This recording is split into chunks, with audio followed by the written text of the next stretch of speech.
Segundo o livro de Crônicas, capítulo 32. Eu vou ler o primeiro versículo. Muito obrigado. Eu vou pedir para que você mantenha a sua Bíblia aberta, ok?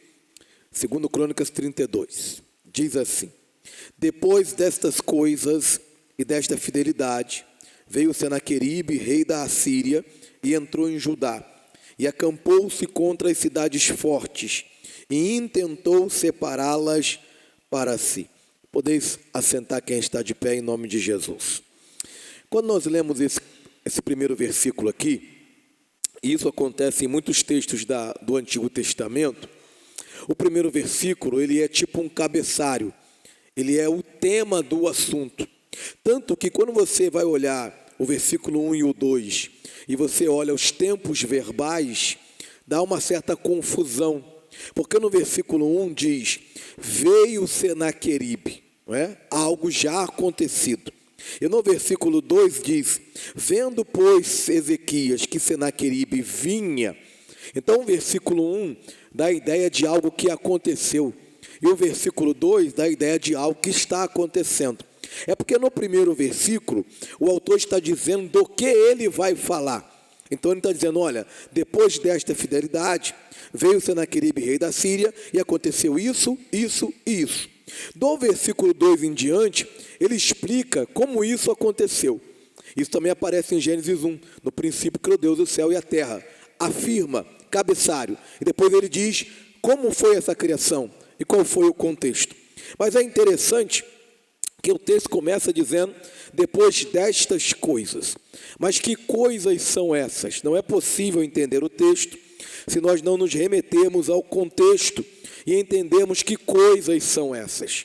Quando nós abrimos a Bíblia no capítulo 29 do mesmo livro, e eu vou apenas ler as epígrafes, que são esses negritos que ficam no topo do capítulo, ou no meio do capítulo. A minha epígrafe do capítulo 29 diz assim, Ezequias manda purificar o templo. Então Ezequias é um rei que anda nos caminhos de Davi, que é fiel e que é obediente. E ele começa então uma obra de restauração em Israel, em Judá.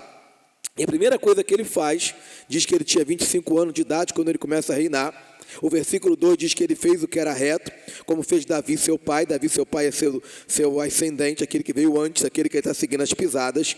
E então vai purificar o templo. Depois, quando chega no versículo 12, ele dá a ordem da purificação. Quando chega no versículo 12, a epígrafe diz, os levitas purificam o templo. Então, antes de Ezequias pensar em ficar rico, antes dele pensar em conquistar terras, antes dele pensar em montar um exército, a primeira coisa que ele pensou foi no seu Deus, foi no templo e foi nas coisas santas. E ele então começa a dar uma ordem de purificar, os levitas começam a purificar. Quando chega no versículo 20, a epígrafe do capítulo 29 diz, Ezequias restabelece o culto a Deus. Então o templo estava abandonado, estava contaminado. Ele manda purificar, a purificação é feita, ele restabelece o culto. O capítulo 29 vai dar então detalhes do restabelecimento do culto, e no versículo 36 diz, Ezequias e todo o povo se alegraram do que Deus tinha preparado, porque apressadamente se fez essa obra. Ezequias e o povo se alegrou daquilo que aconteceu. No capítulo 30, a epígrafe do texto diz, Ezequias convida todo o povo a vir a Jerusalém para celebrar a Páscoa. Era muito comum a Páscoa ser negligenciada em reinados de reis que eram contra o Senhor, idólatras, ou reis que não eram tão fiéis ao Senhor. Então aqui, não é que ele está fazendo algo que era natural fazer, não. Ele está fazendo algo que devia ser feito, mas que não estava mais sendo feito. E ele manda trazer o povo para celebrar a Páscoa. E eles fazem uma grande celebração pascual. Então, Ezequias está determinado e focado em ser um rei segundo o coração de Deus. Chega o capítulo 31, e no versículo 2, há uma outra epígrafe que diz, Ezequias regula a turma dos sacerdotes e levitas. mandou purificar, foi purificado, voltou a ter culto, fez a Páscoa e agora ele vai organizar, regular a turma.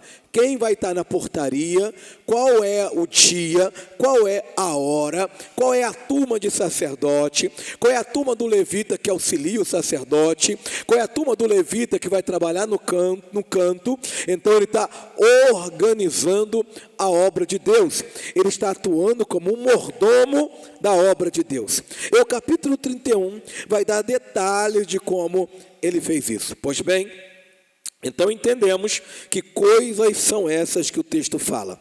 Depois destas coisas, essas coisas podem ter demorado 1 ano, pode ter demorado 2 anos, podem ter demorado 3 anos. Mas depois destas coisas e desta fidelidade, veio Senaqueribe, rei da Síria, e entrou em Judá. Depois da fidelidade, depois da obediência, depois de honrar a Deus, Ezequias não viveu um tempo de paz. Ezequias não viveu um tempo de glória. Ezequias não viveu um tempo de tranquilidade. Muitas vezes somos tentados a acreditar que vivendo em fidelidade garantiremos paz, garantiremos prosperidade e garantiremos felicidade. E às vezes somos tentados a acreditar, porque parte da pregação odierna da igreja de hoje vai nessa linha. Se você for fiel, Deus vai te abençoar. Se você for fiel, você vai ter saúde. Se você for fiel, a porta vai abrir. E essa é uma verdade, mas não é a verdade total da vida o tempo todo. A Bíblia diz claramente que muitas são as aflições do justo. Jesus disse: no mundo tereis aflições, tende bom ânimo, porque eu venci o mundo. Portanto, não se espante se você viver provas e tribulações por causa da tua fidelidade, porque há situações em que as provas e tribulações são necessariamente por causa da fidelidade. Os apóstolos foram perseguidos por causa da fidelidade. Jesus foi perseguido por causa da fidelidade. Portanto, a fidelidade não é uma garantia de que tudo vai correr bem, de que a prestação do carro não vai atrasar, de que não vai ter crise no casamento, de que não vai ter doença, de que não vai ter problema no ministério. Portanto, quando nós passarmos por situações de dificuldade, nem sempre o problema é pecado ou desobediência. Muitas pessoas caminham na teologia dos amigos de Jó. Quando algo está errado, é porque faltou oração, é porque faltou sacrifício, é porque faltou comunhão, é porque faltou estar na igreja. Mas muitas das vezes apenas são circunstâncias da vida naturais que acontecem a qualquer tipo de pessoa. Porque Jesus disse claramente que a chuva vem sobre justos e injustos e o sol sobre justos e injustos. Portanto, querido, a tua fidelidade não é garantia que você não vai passar pelo dia mau e pelos problemas difíceis. E quando eles acontecerem, não tente usar a tua fidelidade como barganha. Não tente usar a tua fidelidade como uma forma de pressionar a Deus. Não tente usar a tua fidelidade como um tipo de chantagem emocional e dizendo: eu não mereço passar por isso. Olha as orações que eu faço, porque eu sou dizimista, porque eu prego, porque eu canto, porque eu faço a obra de Deus. Quando você passar por isso, continue sendo fiel, aleluia, porque Deus nos chamou como servos fiéis e não devemos nos escandalizar quando passarmos por situações difíceis, porque Jesus nos advertiu que é necessário que por ela passemos. Depois dessas coisas, dessa fidelidade, veio Senaqueribe e entrou em Judá e acampou-se contra as cidades fortes e tentou separá-las para si. Versículo 2. Vendo, pois, Ezequias que Senaqueribe vinha, percebe que depois da fidelidade, depois de andar com Deus, depois de fazer tudo certo, a guerra se levanta contra o servo de Deus, o rei Ezequias. Mas diz o texto que Ezequias, ele percebeu que a guerra vinha. Ezequias não foi pego de surpresa. Ezequias era fiel. E como homem fiel, ele estava atento às movimentações do inimigo, atento às movimentações do adversário. O discernimento espiritual não é só para saber se alguém está endemoniado na carne, para saber se uma fala é de Deus ou não, mas para entender na vida, quando algo acontece que tem um fundo espiritual, é antecipar o ataque do inimigo.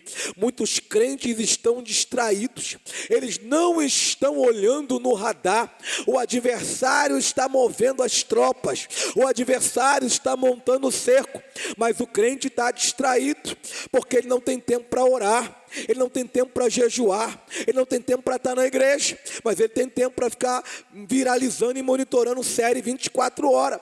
Aí o inimigo já se levantou contra a família dele, já cercou, mas ele está distraído. O inimigo já está trabalhando no trabalho, mas ele está distraído. O inimigo já fez um laço para ele cair no pecado, mas ele está distraído. Mas nessa noite o Espírito Santo está nos dando discernimento e atenção espiritual, para que qualquer movimento no campo de batalha espiritual, eu e você olhamos e percebemos e digamos: é você, Satanás, mas eu já estou atento, aleluia, e preparado em nome de Jesus.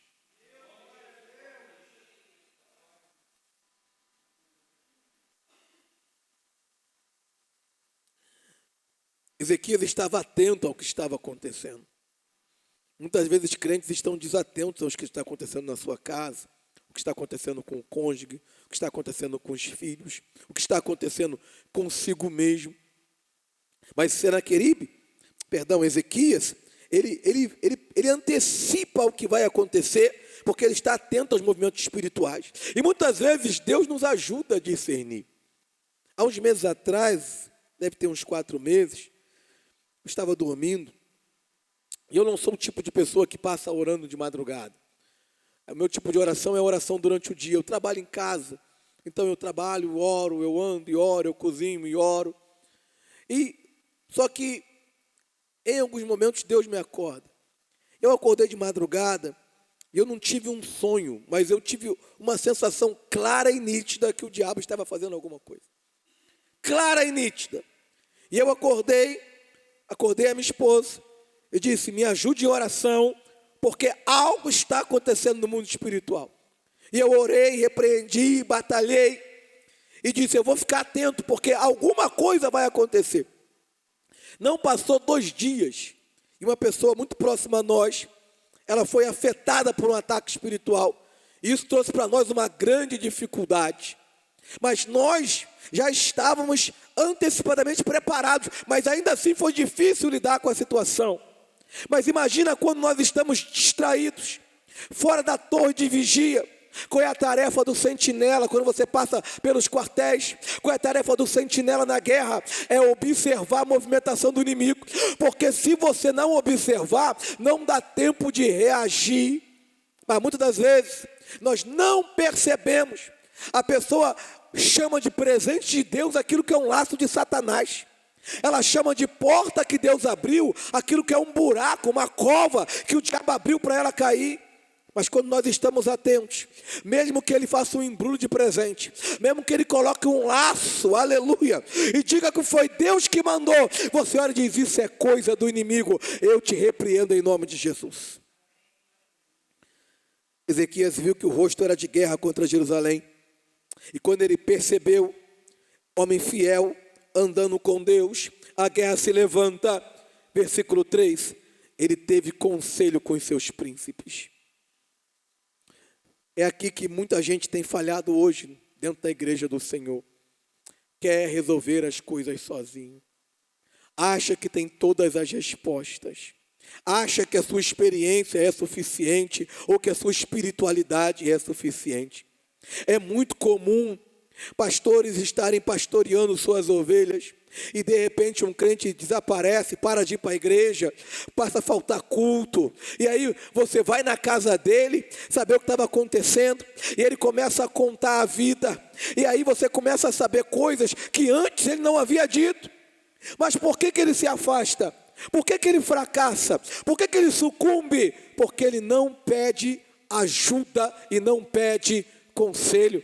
A Bíblia diz que na multidão dos conselheiros há sabedoria. Ou seja, há situações que você não vai dar conta sozinho. Há situações que você não vai dar conta sozinha. Mas sabe o que acontece? A gente tem vergonha, a gente tem medo, não queremos expor a nossa vulnerabilidade, queremos manter a capa de super-homem ou a capa de Mulher Maravilha, principalmente quando temos ministério, principalmente quando atuamos na obra de Deus. Pensamos, eu dou conta sozinho, eu estou sentindo que estou entrando em depressão, mas eu dou conta sozinho. O casamento vai para o espaço, mas eu dou conta sozinho. Os filhos estão perdidos, mas eu dou conta sozinho. Estou quebrado financeiramente, mas dou conta sozinho. Aleluia. E não queremos abrir os corações, mas nessa noite o Espírito Santo nos chama a atenção e diz: quando for preciso, peça conselho. Quem está pedindo conselho é o rei. Ele podia agir sozinho, decidir sozinho, fazer sozinho, mas ele diz: eu preciso ouvir conselhos. Uma coisa que acontece também, frequentemente, que sempre me deixa surpreso: pessoas que me mandam mensagem, seja pelo Facebook, seja pelo direct do Instagram, e aí quando você abre a mensagem, a pessoa já contou a vida, e ela quer um conselho. Eu digo assim: você congrega? Ela diz: congrego. Então você tem pastor? Eu tenho pastor. Eu digo: você falou com o seu pastor? A pessoa diz: não. Eu digo: por quê? E geralmente ela diz: eu tenho vergonha, eu tenho receio, eu tenho isso, eu tenho aquilo. E eu sempre dou a ela a mesma resposta. Eu digo assim: você tem vergonha de falar com o seu pastor e não tem vergonha de falar comigo? Você não me conhece. Você não me conhece. Você me conhece da rede social. Você conhece aquilo que eu quero que você conheça. Que a rede social é porta-retrato. E no porta-retrato você só coloca a foto bonita. A foto que manchou, você já apagou. A foto que você achou que ficou feio, você já colocou para lá. Mas a foto que você ficou lindo ou ficou linda, você coloca lá. Isso é rede social. A não ser gente que às vezes não tem senso e que quer abrir a vida, as vísceras na rede social. Como é que você confia em mim, não confia no seu pastor? Que loucura é essa?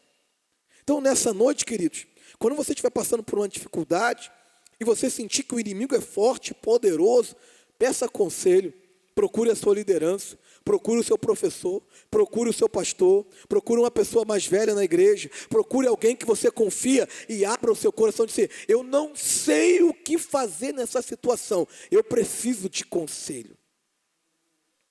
Um conselho pode fazer a diferença entre a ruína e a vitória. Roboão tinha acabado de reinar. Salomão tinha feito um monte de bobagem no final da vida. Tinha suscitado inimigos. Um inimigo chamava Jeroboão. Jeroboão então foi enviado para o exílio, se não me engano, para o Egito. E quando o Salomão morre, as 10 tribos mandam trazer Jeroboão. Ou seja, está muito claro que há uma insatisfação. Está muito claro que há uma raiz de divisão. Está muito claro que há um problema. E Jeroboão chega como porta-voz das 10 tribos, dizendo: alivia o jugo do teu pai. Salomão era rico porque Deus abençoou? Sim, mas porque também o imposto era caro. Mas enquanto Deus está sustentando a coisa, funciona. Mas como Deus disse que ia permitir a separação, o povo começou a ficar incomodado. E aí Roboão tem que dar uma resposta. E Roboão tem uma primeira atitude sábia. Ele pede tempo para pedir conselho. E ele pede 2 tipos de conselho. Um conselho dos mais velhos, que dizem: alivia a carga do povo, e você vai ganhar o coração do povo, e vai tirar o motivo para não ter rebelião. E os mais jovens dizem para ele: não, diz para o povo que o teu dedo mínimo é mais grosso que os lombos do teu pai. Ou seja, que tu vai botar mais carga ainda. E quando ele diz isso, Jeroboão diz para ele e para as tribos: olha, cada um a sua tenda, Israel, não temos nada com o reino de Jeroboão. Aí ele corre para preparar a guerra, e Deus diz: tu não vai para a guerra não, porque tu ouviu o conselho errado. Muitas vezes a pessoa está na igreja, está ouvindo o conselho da palavra de Deus, mas na hora de tomar decisão, ela ouve a vizinha que não é crente, ela ouve o colega de trabalho que não é crente, ela ouve uma pessoa que não apenas não é crente, mas é tola. ao invés de ouvir o conselho da palavra de Deus, ao invés de ouvir um conselho de um homem e de uma mulher de Deus. Então não adianta só pedir conselho, você tem que pedir conselho para quem tem condições de te aconselhar. Quando Deus quis derrubar Absalão, fez ele ouvir um mau conselho. Tinha um bom conselho e um mau conselho. Ele ouviu o conselho errado, e naquele conselho errado, ele foi para a morte. Há coisas que não dá para resolver sozinho. Ele pede conselho com seus príncipes. E diz o texto, para que tapasse as fontes de água que havia fora da cidade. E eles os ajudaram. Nós somos seres sociais, não podemos viver sozinhos, não conseguimos viver sozinhos. E nós precisamos de ajuda, não só de conselho. Igreja é comunhão, igreja é família. Aqui é lugar de você pedir socorro, aqui é lugar de você pedir ajuda. Louvado seja o nome do Senhor. Quando aquela mulher que vinha seguindo a Jesus, Ciro Fenícia, ela pede ajuda, ela tem que gritar, minha filha está terrivelmente endemoniada. Pedir ajuda é expor o problema, é expor o que está acontecendo. Não tenha preocupação de que vão te julgar, porque igreja é família.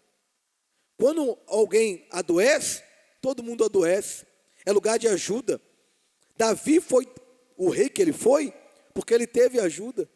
Jonatas era seu aliado, ele teve 400 que andaram com ele na sua guarda de elite. Você não vai ver ninguém na Bíblia que se tornou grande sem ajuda, sozinho. Não fique sozinho, não fique isolado. Ajude e seja ajudado. O teu ministério vai crescer com ajuda. A tua vida espiritual vai crescer com ajuda. E ele teve conselho. E o conselho foi, tapa as águas fora da cidade. Por que será que o conselho foi esse? Porque esse conselho era um conselho interessante. Como é que funcionavam as guerras antigamente? As cidades tinham muros. Hoje não adiantaria, porque hoje tem uns drones, tem uns aviões, tem uns bombardeios. Mas antes você não atacava pelo céu, é sempre pelo chão. A coisa que voava era flecha e lança, mas não a uma distância muito grande. Então, você morava uma cidade, quando o inimigo vinha, você estava do alto. Quem está do alto tem vantagem na guerra do terreno. Tem visão privilegiada, tem mais condição de fortificação. Não é? Então, Sião é uma cidade no alto, uma cidade com boas condições de defesa. Você bota o muro, se o exército se aproxima, quem ataca de cima, vence. Até uma pedra que é jogada de cima alcança, como acontece na Bíblia. Portanto, essa era uma estratégia de defesa extremamente importante. Então, o que os reis faziam? Como aconteceu quando Jerusalém caiu, Nabucodonosor derrotou Jerusalém. Eles cercavam a cidade. Você cerca a cidade, pacientemente, você não invade a cidade.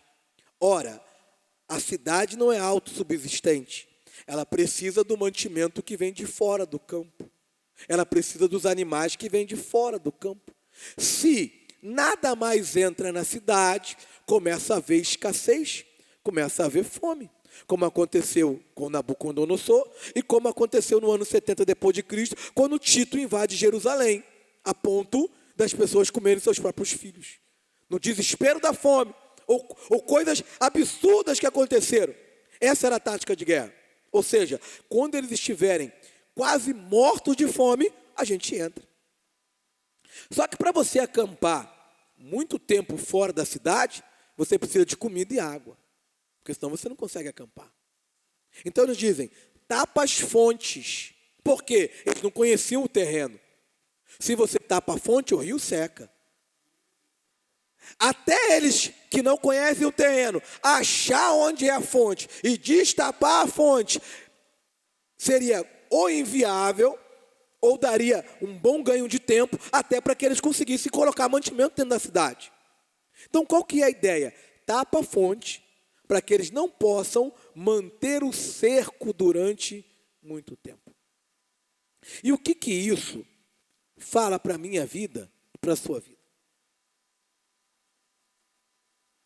Sabe por que tem crente que o diabo monta um acampamento na casa dele, monta um acampamento no dinheiro dele, monta um acampamento na vida espiritual dele, monta um acampamento de guerra em áreas da vida dele, porque ele não tapa aquilo que está alimentando a atuação das trevas.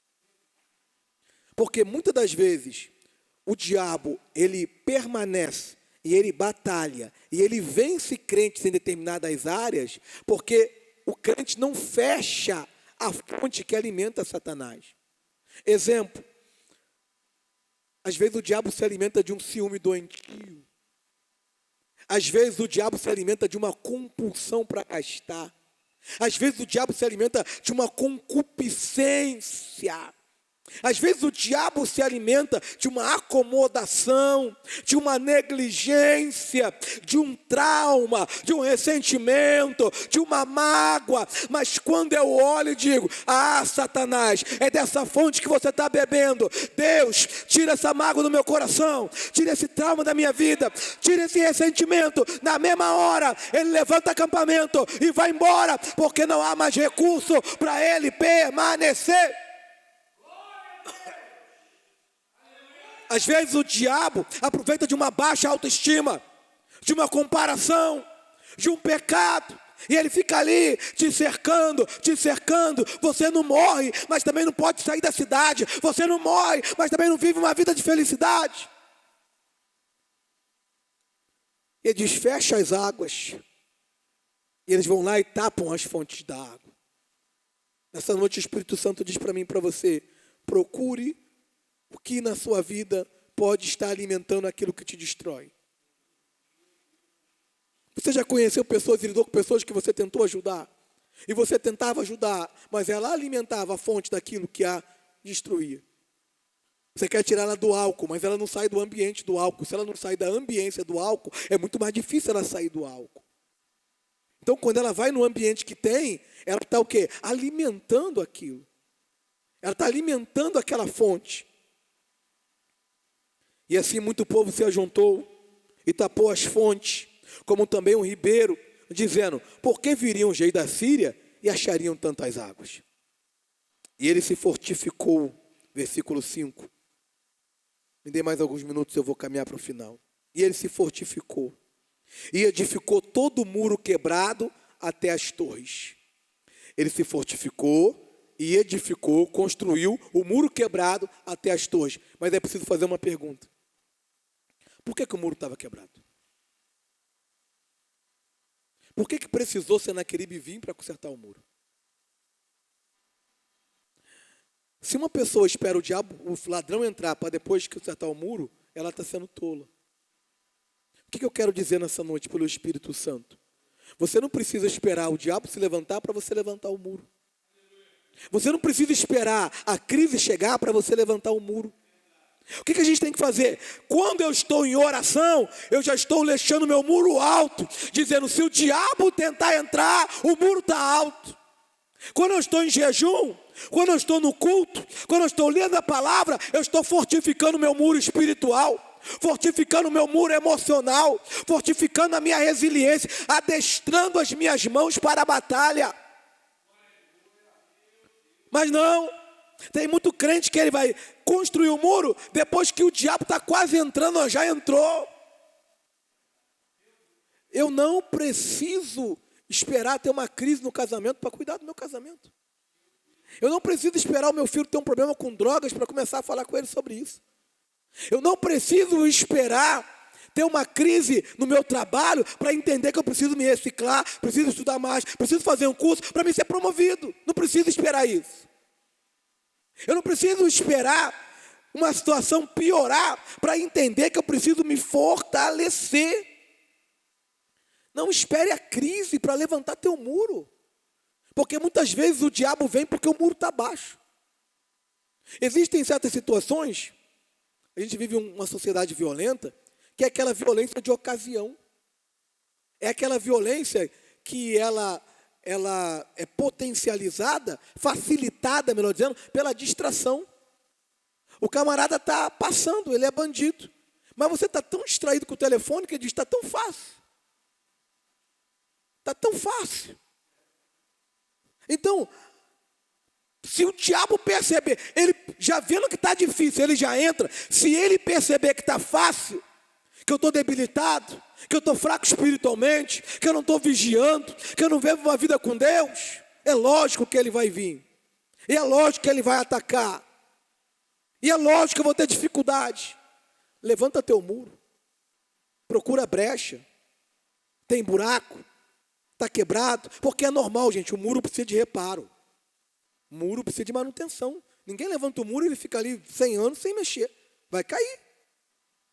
Então a oração que você fez há um ano atrás, valeu por um ano atrás. Tem que orar hoje. A fidelidade de um ano atrás, valeu por ter que ser fiel hoje. Ele levantou o muro quebrado. E levantou outro muro por fora. Está vendo? Quanta gente é assim? Tempo de bonança, crente preguiçoso. Crente negligente. Crente mais ou menos. Veio a tribulação, fiel. Ora, jejua, busca a Deus. Aí Deus dá um refrigério, ele amolece de novo. Aí aperta, ele vem de novo. Não precisa ser assim. Ele edificou o muro e disse, eu vou, além de edificar, eu vou levantar outro por fora. Porque quando o inimigo chega e vê um muro alto, ele pensa duas vezes antes de atacar. Diz o texto, e fortificou a Milo, e fez armas e escudo em abundância, e pôs oficiais de guerra sobre o povo, e ajuntou-os para si na porta da cidade, e falou-lhes ao coração, esforçai-vos e tende bom ânimo, não temais nem vos espanteis. O rei disse isso ao povo. E essa noite a mensagem do Rei dos Reis, do Senhor dos Senhores é, não temais, nem vos espanteis, esforçai o vosso coração, tende bom ânimo, porque eu venci o mundo. Por que o rei fala ao coração do povo? Porque na hora da guerra é normal o coração temer e você dizer, eu acho que eu não vou conseguir vencer essa enfermidade, eu não vou conseguir vencer esse desemprego, eu não vou conseguir vencer essa crise, eu não vou conseguir vencer esse problema, mas quando vem a palavra do coração dele, diz, não temas, porque com eles está o braço de carne, mas conosco está o Senhor nosso Deus, porque maior é o que está conosco do que o que está com ele. Lá tem uma multidão, mas maior é o que está conosco. Com eles está o braço de carne, mas conosco está o Senhor nosso Deus para guerrear as nossas guerras. Bendito seja o nome do Senhor. Diz o texto então, vocês sabem o final do texto, que ele não conseguiu invadir, ajudar, e nem conseguiu conquistar a cidade. Mas tem uma ordem, esforçai-vos. Esforçar é fazer força sobre força. Sabe quando você empurra algo e você percebe que você precisa fazer mais pressão? Quando você está carregando algo e você sente que você precisa avançar mais, o mestre Anderson ele corre. Eu acho que tem hora que chega a alguns quilômetros que dá um cansaço, mas ele diz, falta só mais 1 quilômetro, vou me esforçar. Começa a doer a panturrilha, começa a respiração fica mais ofegante, mas diz, eu vou me esforçar. Aí ele chega fatigado, mas chega lá no final. Não dá para vencer guerra sentado no sofá. Não dá para vencer guerra descansando. Não dá para vencer guerra sem batalha. É preciso esforço. Ore um pouco mais, seja mais um pouco fiel. Consagra um pouco mais, faz a tua parte, porque o braço de Deus está conosco. Mas se você não for tampar as águas, se você não tomar conselho, se você não fizer a sua parte, aleluia, não vai ter vitória de Deus para você. Agora, se nós fizermos a nossa parte, você pode ter certeza. Da mesma maneira que Senaqueribe foi confundido e derrotado, Satanás será confundido e derrotado na nossa vida, e nós seremos vitoriosos. No final, a fidelidade de Ezequias, ela valeu a pena, porque Deus deu vitória. Mesmo que Deus não te dê vitória aqui, a fidelidade a Deus vale a pena, porque a nossa maior vitória é a vida eterna. Se esperarmos em Cristo só nessa vida, somos os mais miseráveis dos homens. Fique tranquilo, a tua maior vitória é depois da morte. Porque a Bíblia diz que o maior inimigo é ser derrotado e o último inimigo é a morte. Mas nós vencemos a morte pelo poder de Jesus e pelo poder da ressurreição. Se você crê que que Deus falou com você, aplauda o Senhor em nome de Jesus.